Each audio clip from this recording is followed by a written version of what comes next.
Hello buddies, welcome to toppers TNPSC. இந்த வீடியோவில் நம்ம என்ன பார்க்க போகிறோம் அப்படின்னு பார்த்தோம்னா, ஒரு குறள் கொடுத்துட்டு அதற்கான அணி என்ன அப்படின்னு டிஎன்பிஎஸ்சி எக்ஸாமில் கேட்பாங்க. அதில் இது பாகம் 2 தான் பார்க்க போகிறோம். வாங்க இந்த வீடியோக்குள்ளே போகலாம்.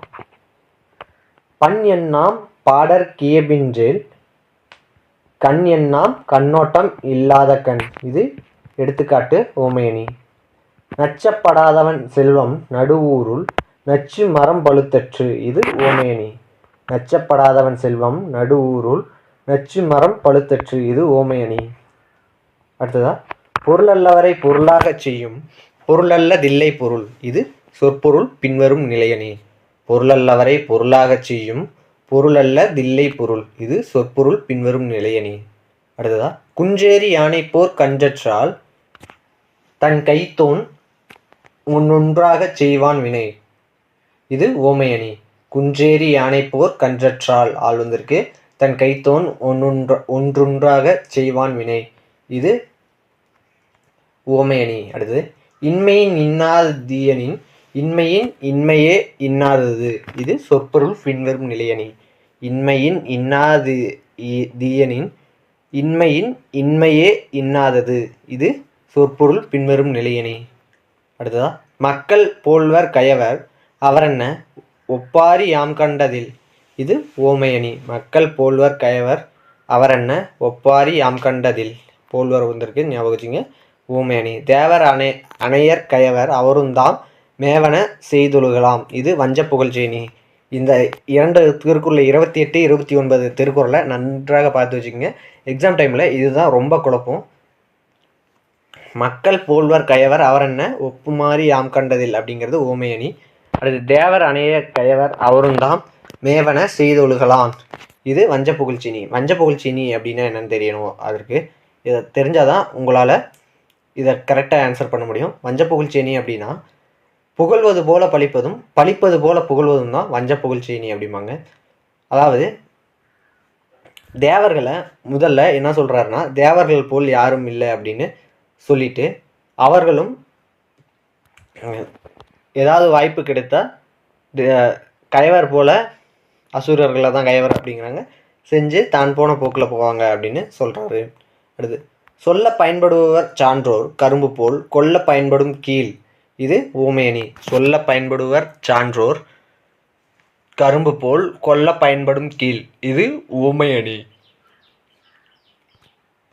அடுத்ததா, தீயினால் சுட்டப்புண் உள்ளாரும் ஆறாதே நாவினால் சுட்டவிடு. இது வேற்றுமை அணி.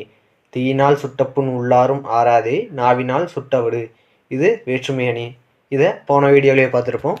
அடுத்ததா, மருந்தாகி தப்ப மரத்தற்றால் செல்வம் பெருந்தகையான் கண்படின். இது ஓமையணி. மரத்தற்றால் ஆள் வந்திருக்கா, இதை பார்த்து ஓமையணின்னு எழுதிருங்க. சுடச்சுடரும் பொன் போல் ஒளிவிடும் துன்பம் சுடச்சுட நோக்கிற்பவர்க்கு. இது ஓமையணி. சுடச்சுடரும் பொன் போல் ஒளிவிடும் துன்பம் சுடச்சுட நோக்கிற்பவர்க்கு. இது ஓமையணி. அடுத்ததா, பற்றுக பற்றற்றான் பற்றினை அப்பற்றை பற்றுக பற்று விடற்கு. இது சொல் பின்வரும் நிலையணி. சொற்பொருள் பின்வரும் நிலையணினா வேற, சொல் பின்வரும் நிலையணினா வேற. இரண்டுத்துக்கும் டிஃப்ரென்ஸ் பார்த்துட்டு அதுக்கப்புறம் வாங்க. ஏற்கனவே இதற்கு எக்ஸாம் எக்ஸ்பிளனேஷன் வீடியோ போட்டிருக்கேன், அணிகள்னா என்ன அப்படின்னு. அதுக்கப்புறம் பார்த்துங்க. அடுத்ததா, பீலிப்பை சகாடும் அச்சிரும் அப்பண்டம் சால மிகுத்து பெயின். இது பிரிது மொழிதல் அணி. அடுத்ததா, இலைதாக முள்மரம் கொள்க கலைஞர் கை கொள்ளும் கால்த்த இடத்து. இது பிரிது மொழிதல் அணி. இலைதாக முள்மரம் கொள்க கலையுனர் கை கொள்ளும் கால்த்த இடத்து. இது பிரிது முடிதல் அணி. அடுத்ததா, நோய் நாடி நோய் முதல் நாடி அது தணிக்கும் வாய் நாடி வாய்ப்பச் செயல்.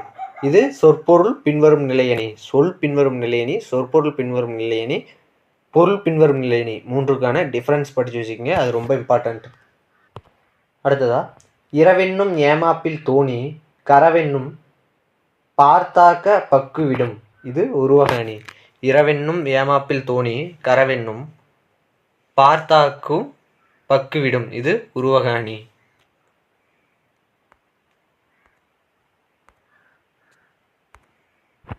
அடுத்ததா, அன்பும் அரணும் உடைத்தாயின் இல்வாழ்க்கை பண்பும் பயனும் அது இது நிரல் நிறை அணி. அன்பும் அறனும் உடைத்தாயின் இல்வாழ்க்கை பண்பும் பயனும் அது இது நிரல் நிறை அணி. அடுத்ததா சினமென்னும் சேர்ந்தாரை கொல்லி இனம் என்னும் ஏம புனைய சுடும். சினமென்னும் சேர்ந்தாரை கொல்லி இனம் என்னும் ஏம புனைய சுடும். இது ஏகதேச உருவக அணி. அடுத்ததா எப்பொருள் யார் யார்வாய் கேட்பினும் அப்பொருள் மெய்ப்பொருள் காண்பது அறிவு. இது சொற்பொருள் பின்வரும் நிலையணி. எண்ணிய எண்ணியாங் எய்துப எண்ணியா திண்ணியராக பெறின். இது சொற்பொருள் பின்வரும் நிலையணி. அகலாது அணுகாது தீக்காய்வார் போல்க இகழ்வேந்தர் சேர்ந்தொழுகுவார். இது தொழில் உவமையணி. அடுத்தது உடம்பாடு இல்லாதவர் வாழ்க்கை குடங்கருள் பாம்போடு உடன் உறைந்தற்று. இது உவமை அணி. இதை இந்த திருக்குறளை படிச்சுக்கிட்டு அதோட அணியும் படித்து வச்சுக்கோங்க. இதுவும் ரொம்ப இம்பார்ட்டன்ட். இப்போ இந்த 43வது திருக்குறள் பாருங்கள். அகலாது அணுகாது தீக்காய்வார் போல்க இகழ்வேந்தர் சேர்ந்து ஒழுகுவார் அப்படின்னு இருக்குது. இது எக்ஸாமில் இந்த திருக்குறளையே கேட்டாங்க. சேர்ந்து ஒழுகுவாரை மட்டும் எடுத்துகிட்டு என்ன வரும் அப்படின்னு கேட்டாங்க. தீக்கால்வாயரை மட்டும் எடுத்துகிட்டு அகலாது அணுகாது டேஸ் போல்க டேஸ் சேர்ந்து ஒழுகுவார் இகழ்வேந்தர் அப்படின்னு வரும். அதனால் இந்த திருக்குறளையும் அப்படியே படித்து வச்சுக்கோங்க. இந்த வீடியோ பிடிச்சிருந்தா லைக் பண்ணுங்கள், ஷேர் பண்ணுங்கள், சப்ஸ்கிரைப் பண்ணுங்கள். நன்றி.